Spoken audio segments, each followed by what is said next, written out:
livro que eu escolhi foi A Culpa é das Estrelas. Eu escolhi-o porque eu já tinha visto o filme e uma colega minha disse-me que ele tinha muitos mais detalhes e mais informação, então eu decidi lê-lo. O autor é o John Green e a editora é a Asa.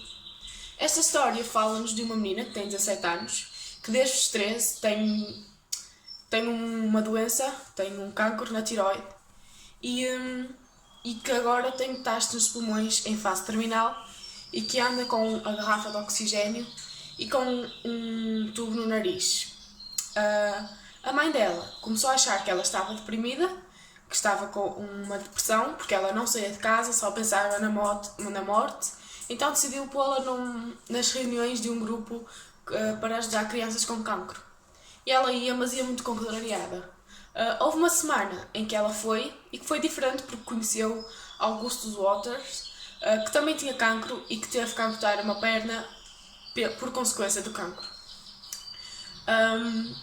E eles conheceram-se, ele convidou-a para ir lá à casa dele, e ela foi, aceitou, e ela disse-lhe que, Hazel Grace, disse-lhe que gostava muito de um livro de Peter Van Houten que se chamava Uma Aflição Imperial, e que gostava muito de conhecer o autor porque o final do livro era inconclusivo, não se sabia muito bem o que é que tinha acontecido à menina.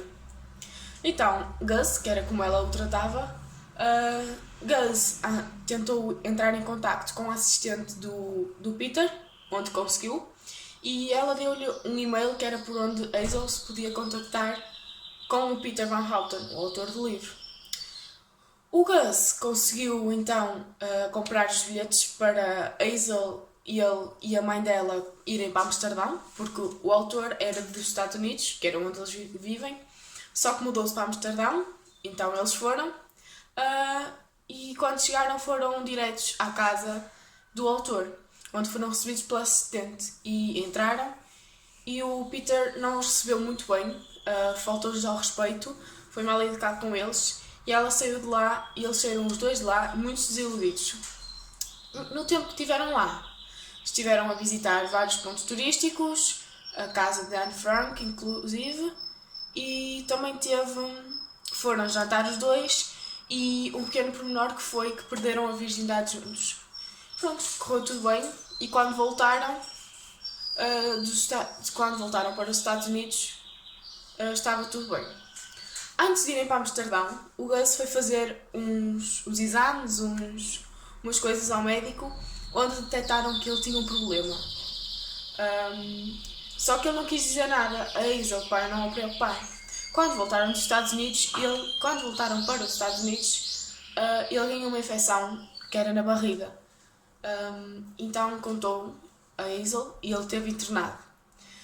Teve uns dias internado e quando teve alta sabia que não tinha muitos dias de vida. Então pediu ao Isaac, que era o melhor amigo dele, e a Hazel para escreverem um texto onde iam dizê-lo no dia do funeral dele. Mas como o Gus queria ouvir o que eles tinham escrito, combinou com eles, com os dois, um dia para eles lerem o texto. Então foram até uma igreja e eles leram. Entretanto, Gus morre. Gus morreu e foi o funeral dele. Os amigos, a Hazel, que era a namorada dele, que passou a ser a namorada dele, leu o texto e era o final do funeral e iam todos embora. A Hazel estava a entrar no carro e Peter Van Houten, o autor, entrou também. Onde queria pedir-lhe desculpas e queria-lhe entregar uma carta e ela não aceitou. Mas o Peter disse-lhe que não era ele que tinha escrito essa carta, mas sim o Augustus. Então ela aceitou, mas não a leu. E depois o livro acaba com ela a ler a carta que Peter lhe deu, escrita por Gus, no jardim e a chorar. Eu, pessoalmente, gostei bastante deste livro, porque mostra-nos que as pessoas com cancro também conseguem ser felizes até a um certo ponto, até à hora deles, como nós, pessoas sem cancro, conseguimos ser felizes também até à nossa hora. E que pessoas com cancro não impedem de seguir os seus sonhos e de conhecer quem querem, que foi o que Hazel fez, com a ajuda sempre, mas conseguiu, e que gostava que muitas pessoas lessem este livro, porque ia mudar a mente de muitas pessoas em relação ao cancro. E é o que eu acho, porque infelizmente tenho um exemplo disso. Obrigada.